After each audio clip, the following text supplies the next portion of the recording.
Alright there, my name's Chris Dangerfield and welcome back to my channel, or welcome for the first time. Regular viewers will notice, oh yes, oh yeah, Dangerfield the Digital Decorator they call me. Someone in my comments went, words to this effect, they went, I really like your channel, but that television is shit. And you know what, I pondered that, I thought about the aesthetic and I went, yep, it's gone. And I've replaced it with this sort of greyish kind of geometry. There's a few different shades. This is like the visual version of reading just the first chapter of 50 Shades of Grey. So that was a popular novel, so hopefully a little bit of that will rub off on me. Oi, hello love, come over here and rub off on me, you great lump of fertiliser. I'd like to thank all my new patrons out of the blue the last couple of days. Whoosh, like a swarm of them. There's a little bit of me thinking that they saw me announce the live streams this weekend. It's become a bit of a ritual, almost like a regularity, that the weekend when I've had far too much drink and drugs, I'll go, I think I'll do a live stream. But this weekend, after the live stream that is for everyone, I'll be doing a live stream for the patrons only. So I do like a Van Rouge, occasionally a gin and tonic. Oh, I'll be slipping over in my own Xanax. But by the time I get to the patron only part of the evening, there will be a slur. And people like a slur. Oh, everyone likes a slur. One of my girlfriends years ago, she used to get beaten by her mother, and her school got the social worker in, and he was an Irish bloke, and she was sitting with her black eyes and her sort of broken life, and the social worker called her slur. That's not a real name. I'm not going to tell you a real name. It sounds a bit like that, but what an add insult, literally added insult to injury. Hello, slur. Anyway.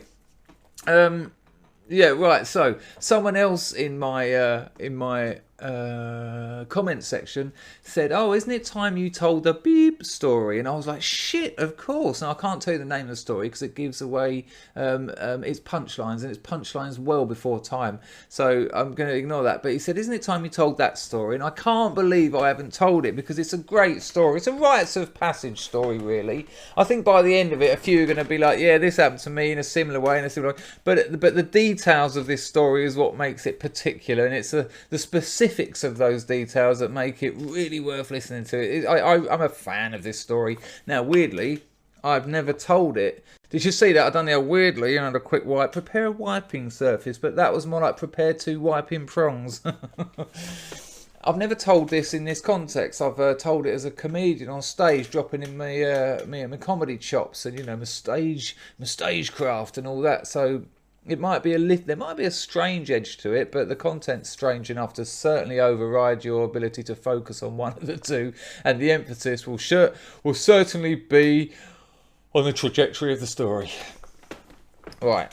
So in the early 80s, school teachers realised that they could pretend they were going on like a cultural visit to France and take all the kids, and it was basically a disguised reason for them to get a coach into a fucking hypermarket, fill it up with nicotine and alcohol, stuff all the kids back in the boot, drive it back home, and everyone's happy until next year. But the kids were well up for it because this is pre-internet. What did a day trip to France mean? A certain demographic have answered that, and for the rest of you, I'll tell you. It means you're going to get a flick knife and a pack of porno playing cards. Oh, absolute early teens joy in those two objects. So, I managed to get the money off my mum and dad. It's only like a tenner or something. Well, in those days' money, it was like a threepenny bit, a shilling, and a guinea. Anyway, we're on the coach, and we get over there, and the teachers to these load of kids, basically, they went, "Go on, fuck off, meet back here in 5 hours." So everyone's just ploughed into the first shop they found that looked the sort of place where you could get a pack of porno cards and a flick knife. Now, let's be honest, France is that shop. France is a sort of place where you can get those things. And the first shop we found, weirdly, sold both of them. I think it was called something like Le Misogyniste. So they've all ploughed in there, and it was like that scene out of Gremlins, like just these sort of young libidos, all these sort of bollocks just shaking in the trousers, like just crawling over the desk. Give me that one, no, give me, no, I want those, I know those really fat girls, no, give me that, no, give me the spastic ones, no, what, have you got one with fat girls and spastics? No, I want that flick knife, no, that one, no, not that one, I want the one with the fucking spikes on it, so that when I pull it out, have you got like a little pocket that I can put a flick knife and the porno, no, the fuck, Now, amidst all the excitement, and I was just looking at, I was getting all porned out. The thought that I'd get my own pack of porno cards, because the only pornography I'd ever seen in those days was magazines that I'd found hidden in bushes, again, a thing of the late 70s and the early 80s. Many of them with real life, literal, not figurative, snail trails over them. You know, when the first pictures of naked women, which are also the first naked women I've ever seen, have actually got snail trails over them, little holes where they've been nibbling just next to the nipple and all that, and they smell of piss. You know, it kind of sets you up for a life of debauchery, as it turned out. So the idea of having my own crisp, special, glossy porno cards was amazing. However, I was out of pocket. Didn't have enough money, did I? So I thought, well, this isn't good. I'm going to have to go and find some money. So I've gone down into Montparnasse, etc., etc. It doesn't find long to find a Frenchman who wants you to wank him off when you're a child in those parts. So game on, I'm on the go. And it's a weird one, wanking someone else. Because when you do yourself, you know, and you develop the muscles, you develop the sort of physical memory. Look at me being generous with the length of my own shot. Oh, you develop a physical memory with your own one.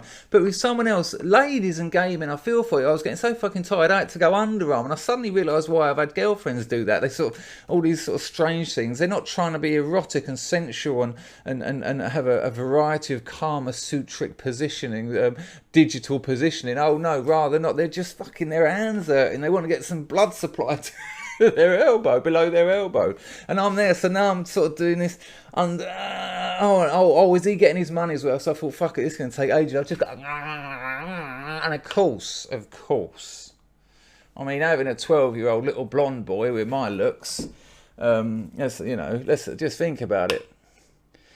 It didn't take him long, and of course, and I tell you what, I don't like to reinforce cultural stereotypes, but that spunk tasted like garlic and bad manners. all in my mouth. Anyway, took me money, thanks geezer. Later, got back to Le Misogyniste. I'm in there, right? Yeah. I'll have that pack of porno cards. Didn't really get a choice. Didn't have a lot of money, and that wasn't me wanking before time. The clock's ticking. Got to get back to the ferry. Oh no, underground. This was Puke Central. But I got home and I got my flick knife, and of course I wrapped them all up because it's still illegal to take me into England in those days. I think I put them in my thermos flask. Oh, my little flask. My mum made me some Heinz tomato soup and a bit of white bread to dip in it. And so after I ate that, threw it over the side of the boat, I cleaned it out and I put my porno cards and my flick knife in there. Sweet. Got home. Now, in my house, I shared a room with my brother, tiny little room it was, and so the chances of getting any time to myself where I could fully indulge, where I could fully enjoy the experience it wasn't forthcoming. I knew this was going to be a while. Oh, forthcoming? This wasn't even the first coming. So what I've done is I had this loose brick and I've taken it out and I've stashed them. You've sort of got to go in and round the back and put the brick back in and with the old wallpaper around it. Just desperate I wanted the whole house to myself. I didn't want to be up in my bedroom enjoying my new world of excitement on the off chance that my brother was going to open the door and call, those kind of things are traumatic. I didn't want any of that. I wanted the whole house. I wanted, and then the problem was it started off like a week and then 2 weeks and a month and then a couple of months. Now by this time the flick knife is sort of, the flick knife is becoming part of it. This pack of porno cards and this. I hadn't even opened them. I didn't want to ruin that. Oh my God, I wanted to. I'm weird like that with porn. It's like when I finally got into buying porn mags, I used to read them backwards because I like watching the women get dressed. Seriously though, I like them with their sexy outfits on.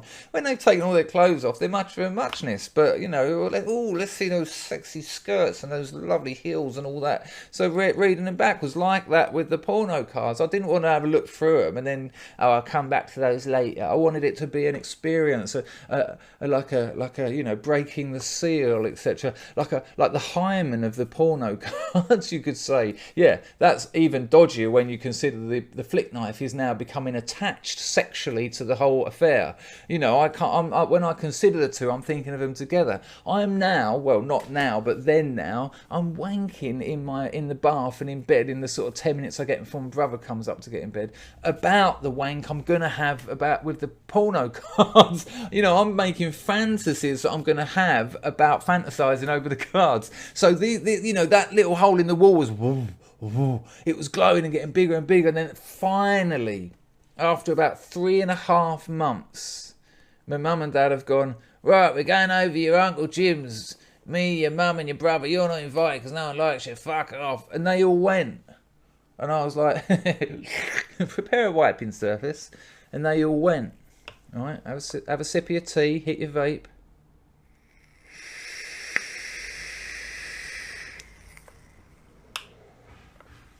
So, the moment has arrived. Now, I'm not going to do it in my bedroom. I'm going to do it downstairs because I want to imagine. I want it to be like I own a house. Oh yeah, I'm 12. Oh, I've got my own house. So I pulled the curtains. We had this sort of weird curtain on a string that covered the whole of the front wall. Now that might sound rather grand, but the wall was only about 12 foot long. It was only a normal curtain. It wasn't like. Oh. Anyway, so I've done that. Middle of the day. Right, here we go. Got the flick knife. Yeah, and I'm looking at it and I'm stroking it. And I'm thinking, fucking hell, man, this is... Yeah, man. You know, it's power to a 12-year-old. No, there was no chance I was going to stab someone, Jesus Christ. But nonetheless, having the ability to, suddenly I started to understand this idea of power. And, oh, shit, and ow, it's fucking sharp as well. So that's there and it's glowing and it's part of it. I put that down. And then this pack of cards, amazing, in this really elaborate, like kind of like red sort of cloth thing with like a little sticker join. I've taken the sticker off. As I've started peeling back this sort of red silk, it's not a cloth. They're wrapped in a pair of knickers. Oh my God, my heart's going. Brrr. I'd never touched any woman's underwear. The nearest I'd come to that at that age was my mum's tan tights that would be at the bottom of the stairs, all curled up with her knickers in them.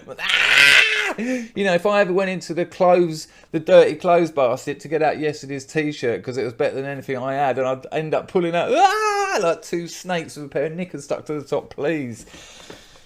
But this was like a fresh pair of red knickers. I was like, and I was imagining what little mademoiselle had been walking around Paris, all gently moistening herself in the sexy midday sun.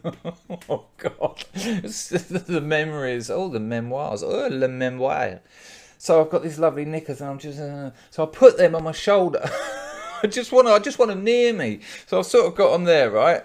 And then I open up the actual pack of cards, and now it was a bit weird because some of them, the first one was black and white, and I remember thinking, no, don't do me out. What I wanted to do, I wanted to go through them, find all the best ones, reject all the ones that did nothing for me, and then make like a fan, like an arc of the best porn. Like a best porn arc, do you know what I mean? Probably comprising about 10 or 15 cards, so that I could just scan it and survey it when I was wanking myself. But what I also need to do is not look at them for too long, because that'll ruin it. There'll be no element of surprise. There'll be nothing to make me go, oh, fucking hell, you know, and all that sort of stuff. Now, also, I wanted to find the money shot card. I wanted the one that was going to, you know, when I'm surveying my arc, I can look at the best one and go, oh, here we go. Again, don't want to look at that for too long. I almost just want to glance at it and go, yep. And, you know, I know I'll know. You know I'll know. You know that I know that you'll know. We know these things. We're quite good at desire, especially a 12-year-old boy. It's all we are. We are just a wanking machine. So I've got to go through the cards, right? And as I'm doing it, these knickers, they keep falling off. So I think, fuck it. I put them up over my arm. I'm wearing these knickers over one arm. So the sort of knicker the bulk of the knickers hanging down here and like the straps only, but I quite like it. I can sort of, I'm a kid. I'd still do it though.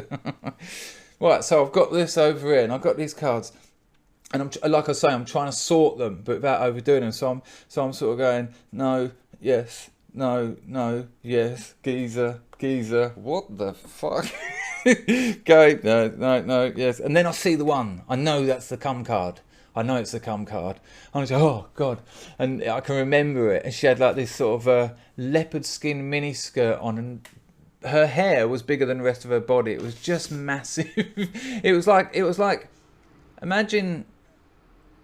Yeah, I'm not going to go there. But it was this sexy sort of early 80s kind of leopard print sex doll. And I thought, oh, yeah. So I put that down right dead centre. So now I'm going to form me arc and have that. So I'm chucking that. Maybe. Maybe I'll come back to you later. So I've got them. I've got about 15. And so again, without looking properly, I just lay them all down. I've got my porn arc. My beautiful porn arc. I've got my cum card in the middle. Yeah. I've got my knickers on, not on, but certainly not off, right? And I want the flick knife to be part of this thing because it's sexy. The power it gave, the sense of power it gave me, and the fact that it's been to do with the cards. You know, I had to involve it. I didn't just want it sitting there, and I was also a little bit concerned that if I just sort of put it to one side, I might forget about it when I tidy up. And I'd rather my parents know that I was watching porn than I had a dangerous weapon. I was a little shit. So I put that in my mouth. Yeah. But I've opened it. I don't want to imagine it was in my mouth. Just bit the button and just took my tongue off. Bled to death. My parents come home and just dead with my knickers on. Porn. Anyway, I've put all the ones to the side. Now, weirdly, there were loads of blokes. There was about...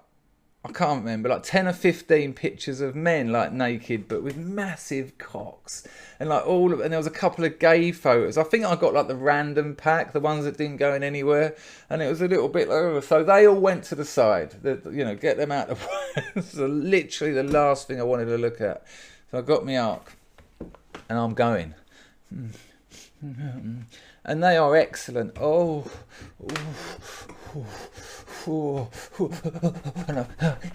I'm sort of getting the knickers on me and take the knife out and give it, and put the knife and I wank it. And every time I'm nearly about to come, I go and I had a little glass of water so I could just get some water and just delicately drop it on my glands and just go he.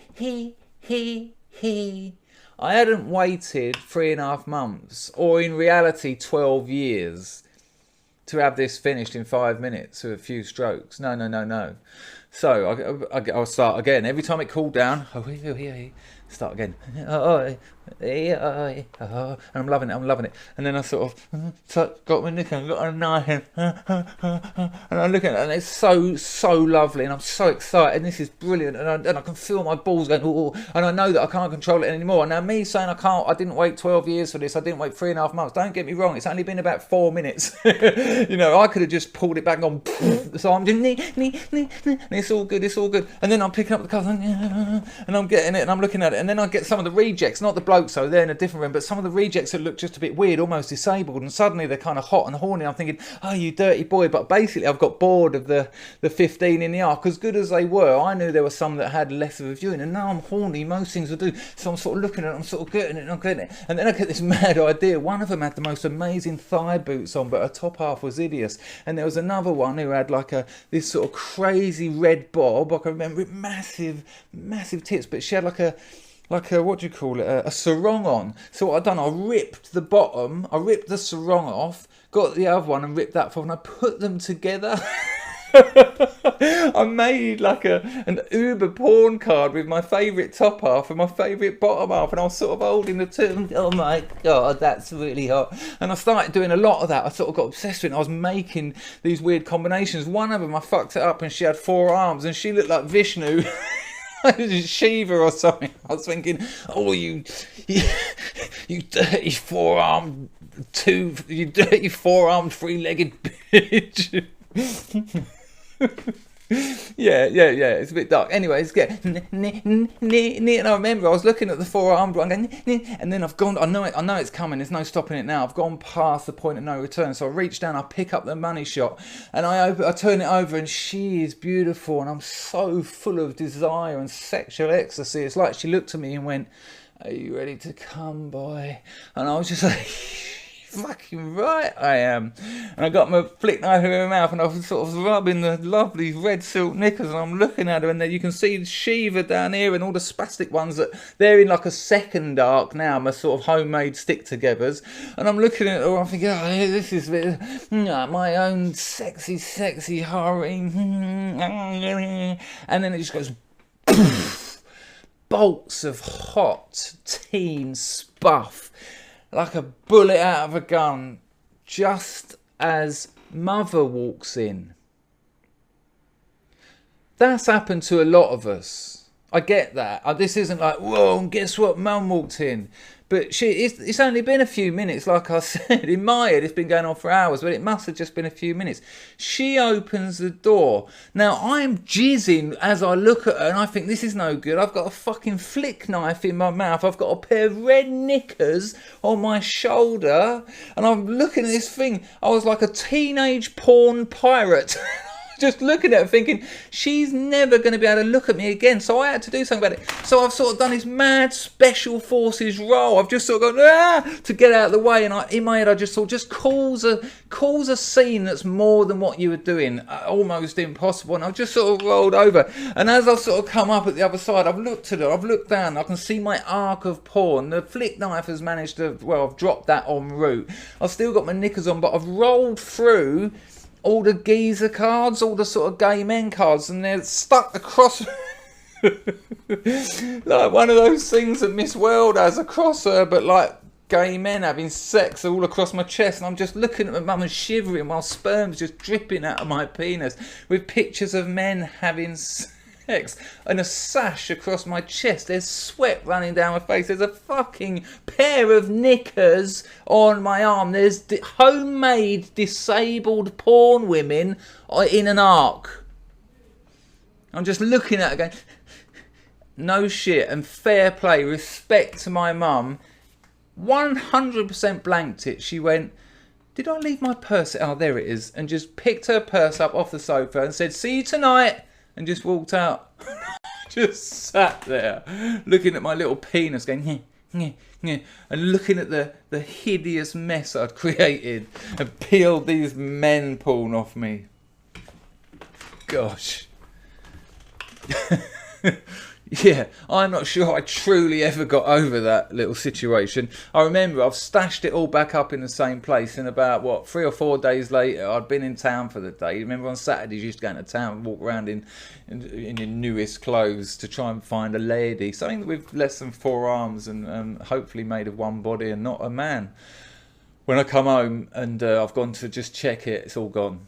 Every trace of porn disappeared from that bedroom, and there was, little odd bits like Maria Whittaker photos and pin-ups and that. Anything to do with images of sexuality disappeared, and my fucking flick knife.